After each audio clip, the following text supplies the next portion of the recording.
Florida. Spring break, a party on the beach. But the real excitement is in the water. Blacktip sharks by the thousands. There's a bunch, there we go. Oh, good. All these black dots? Sharks. There are no other shark migrations of this magnitude that we know of anywhere else on this planet. Stephen Kajura is a shark expert and pilot. Today, he's going hunting. I was contacted by the media about all these sharks that they kept seeing off the beach every winter. I said, this is a phenomenon the scientists have known about for years. The sharks come down here, spend the winter, and then they go north again. And I thought, oh, surely I can dig up some scientific literature on this. Turns out that when you actually look around, no one has studied this phenomenon. He's rigged his plane with a video camera and a still camera, and he's flying a route from Boca Raton to Jupiter. Where? Focused on figuring out why all these sharks are packed into such a small area. When the weather cooperates, it's easy to spot them in the clear waters below. It was so interesting the first time I went up. I was able to look down and see literally thousands of sharks right underneath the plane. It is truly mind-blowing. You don't realize, first off, how many there are, and secondly, how close they are to the shore. Both of these factors came into play, and I saw, wow, that is a lot of sharks right there. Oh, look at that. Wow. The video that we collect, we take it back to the lab, and my graduate student, Sherry, will literally go through it frame by frame, counting the numbers of sharks in each frame. The numbers are mind-blowing.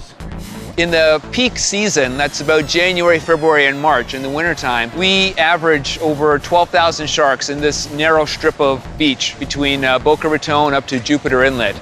And so if you do the numbers on that, that works out to over 800 sharks per square kilometer. And that's an awful lot of animals in such close proximity to all the swimmers and bathers down here. What's interesting about the blacktip sharks in particular is that they're responsible for more bites on humans than any other shark species in Florida. Down here in South Florida, because we have such beautiful clear water, we're fortunate. The sharks are able to see, oh yes, that's a human, that's far too large, that's not a fish. They're not likely to bite us nearly as often. Most of the shark bites from these blacktip sharks are primarily occurring in northern Florida, where the water is murkier. We're going right off Palm Beach County here, right off Palm Beach. We're going to go out and fish for sharks. So let's go ahead and get some more of that bait chopped up. To help figure out why there are so many sharks here, Stephen's using a new scientific toy. We have just this year started the first set of transmitters implanted into the sharks to look at the long-term movements of these animals. Installing transmitters means catching sharks, and like all animals, they are unpredictable. Oh, look at that! Oh, there it goes! You see that? But today, things are looking promising.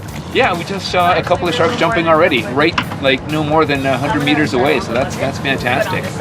Before you know it, they have a blacktip on the line. We're looking. Time to act fast. Removing the hook. Here we go. Okay, good. Measuring. 173. Tagging. Each of these are individually numbered. Luis is going to dart tag that in right at the base of the dorsal fin. There we go. Now, these are acoustic transmitters that will send out a constant ping for the next 5 years. Anytime the shark comes within range of one of the listening stations that we have along the coast here, we'll be able to hear it. We'll know when the shark has come back.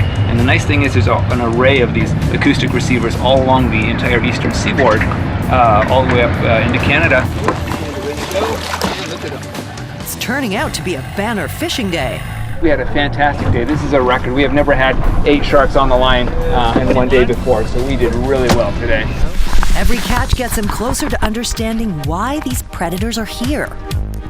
What's really interesting about this migration, something that we weren't really expecting, was the very close correlation between shark numbers and water temperature. These sharks really prefer a narrow band of temperatures between about 21 to 24 Celsius. Once the water gets warmer than that, the sharks are gone. Just like the tourists, they're here for the warm weather. They just don't like it too hot.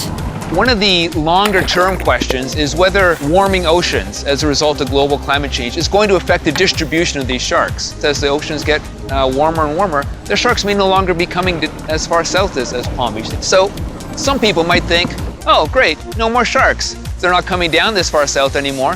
But there's a real a real ecological role that these sharks play. They are coming down, and it's like spring cleaning. They come down, they have a tremendous effect on the local ecosystem. They're cleaning out a lot of the fishes before they go off and move back up north again. So it's really important to have them coming down, cleaning out the local reef, so to say.